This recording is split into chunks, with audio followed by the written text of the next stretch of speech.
Assalamualaikum warahmatullahi wabarakatuh. Perkenalkan, nama saya Nadia Miftahul Ilmi dengan NIM akhir 042.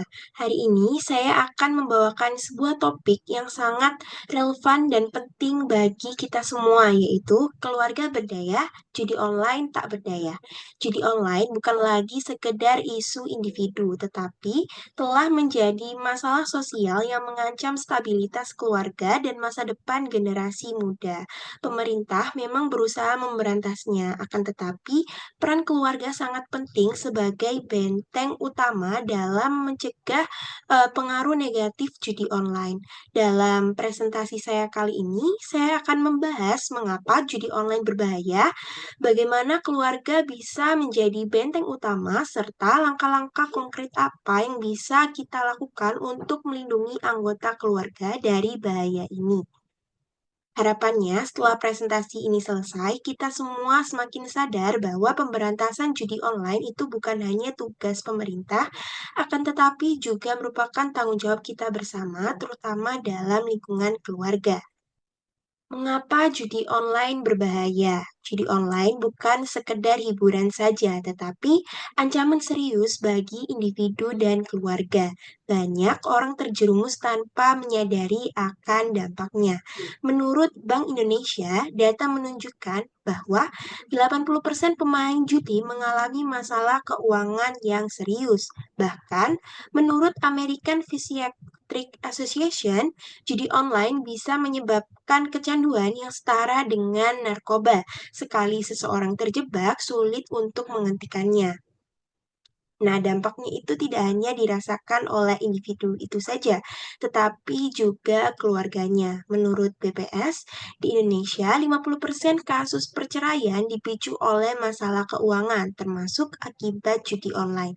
Dan dampak utamanya meliputi yang pertama, kerugian finansial. Hal tersebut karena hutang yang dihasilkan itu kian hari terus bertambah. Kedua, gangguan mental seperti depresi dan kecemasan karena hutang tadi yang terus bertambah.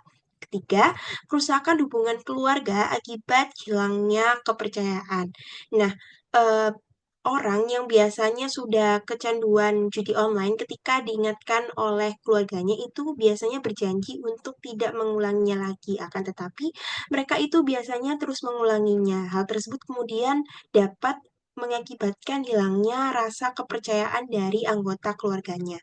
Jika dibiarkan, judi online dapat menghancurkan kehidupan seseorang dalam waktu yang singkat. Menurut John Locke, keluarga adalah lingkungan pertama yang membentuk moral dan perilaku anak. Keluarga yang kuat merupakan benteng utama untuk melawan judi online. Judi online berkembang pesat karena aksesnya yang begitu mudah. Saat ini, menurut Kominfo, 87% pemain judi online menggunakan handphone pribadinya. Artinya, siapapun bisa berjudi kapan saja, di mana saja, dan tanpa pengetahuan orang lain. Menurut WHO, kurangnya komunikasi dalam keluarga itu meningkatkan risiko anak terjerat judi hingga mencapai angka 60%. Banyak orang tua tidak menyadari atau bahkan itu tidak peduli bahwa anak mereka itu sudah mengenal judi online. Keluarga yang kurang perhatian itu menjadikan anak lebih mudah terjerumus judi online karena kurangnya pengawasan dan edukasi dari keluarganya. Sedangkan keluarga yang harmonis dan edukatif itu menjadikan anak lebih memahami bahaya judi online dan cenderung menghindarinya. Menurut Philip Kotler, pencegahan terbaik adalah membangun kesadaran sejak dini. Hal tersebut berarti jika kita ingin melawan judi online, kita harus mulai dari rumah kita sendiri. Jadi, bagaimana caranya? Kita akan membahas langkah-langkah konkretnya di slide berikutnya. Peran keluarga dalam mencegah judi online. Keluarga adalah pelindung utama dalam mencegah judi online. Pemerintah itu memang berupaya memberantasnya, akan tetapi peran keluarga itu jauh lebih penting dalam mencegah seseorang terjerumus sejak awal. Fakta menunjukkan bahwa Edukasi sejak dini itu menurunkan risiko kecanduan judi hingga 70% menurut National Council on Problem Gambling. Selain itu, menurut Cybercrime Unit, pengawasan digital dapat mengurangi akses ke situs judi hingga 90%.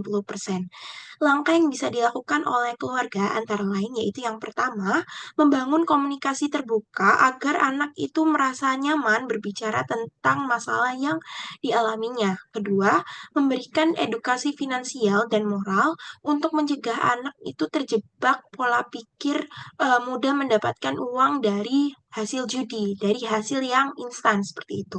Ketiga, mengawasi penggunaan internet dengan membatasi akses ke situs berisiko yang rawan akan judi online itu ditawarkan. Keempat, mendorong anak untuk aktif dalam kegiatan positif seperti mengikuti olahraga, seni, atau komunitas sosial yang memberikan dampak positif bagi anak. Dengan langkah-langkah tersebut, keluarga dapat menjadi penghalang utama yang membuat judi online. Kita sudah membahas bagaimana cara mencegah judi online, tetapi bagaimana jika seseorang dalam keluarga itu sudah mulai terjerumus? Banyak orang tidak sadar bahwa anggota keluarga mereka kecanduan judi online sampai sudah terlambat. Oleh karena itu, kita perlu mengenali tanda-tanda awal judi online agar bisa mengambil tindakan sebelum situasinya itu kian hari itu memburuk. Yang pertama, tanda-tandanya itu perilaku berubah drastis. Orang yang kecanduan judi itu menjadi mudah marah, gelisah, atau menarik diri dari keluarga. Dua, selalu butuh uang lebih, yaitu ditandai dengan seringnya meminjam uang tanpa alasan, menjual barang, menggadaikan barang, atau bahkan bisa sampai mencuri. Tiga, sibuk dengan ponsel atau komputer, sering menghabiskan waktu di internet tanpa menjelaskan aktivitasnya secara spesifik ketika ditanyain gitu. Keempat, menurunnya kinerja di sekolah atau pekerjaannya. Prestasi menurun, sering bolos, atau kehilangan fokus. Dan yang terakhir, sulit berhenti meskipun sudah kalah. Terus berjudi meskipun sudah mengalami kerugian besar merupakan dampak dari kecanduan berjudi. Dr. Mark Griffith, seorang psikolog, itu mengatakan bahwa ketika seseorang kecanduan judi, mereka itu tidak bisa berpikir jernih. Mereka hanya fokus untuk menang kembali. Jika kita melihat tanda-tanda ini pada orang terdekat, apa yang harus kita lakukan? Yang pertama, jangan menghakimi. Orang yang kecanduan judi online itu perlu dukungan, bukan hukuman. Yang kedua, ajak bicara dengan tenang. Buka komunikasi itu tanpa melibatkan emosi begitu. Ketiga, cari bantuan profesional psikolog atau lembaga rehabilitasi itu bisa membantu. Dan yang terakhir, batasi akses ke uang dan internet. Jika memungkinkan, batasi sumber daya yang bisa digunakan untuk berjudi. Mengatasi kecanduan judi online juga bukan merupakan perkara yang mudah, tetapi dengan dukungan keluarga yang kuat, peluang untuk pulih jauh lebih besar. Keluarga yang kuat adalah kunci utama dalam melawan judi online. Menurut data dari Kominfo, pada tahun 2023, pemerintah memang sudah berusaha memblokir lebih dari 800.000 situs judi online, tetapi tiap hari itu kasusnya terus meningkat. Sedangkan menurut American Psychological Association, pencegahan berbasis keluarga itu lebih efektif dibandingkan hanya mengandalkan pemblokiran situs. Oleh karena itu, kita harus mulai dari diri sendiri dan lingkungan terdekat. Jangan menunggu sampai terlambat, mulai dari sekarang, bangun keluarga yang kuat agar judi online itu tidak berdaya.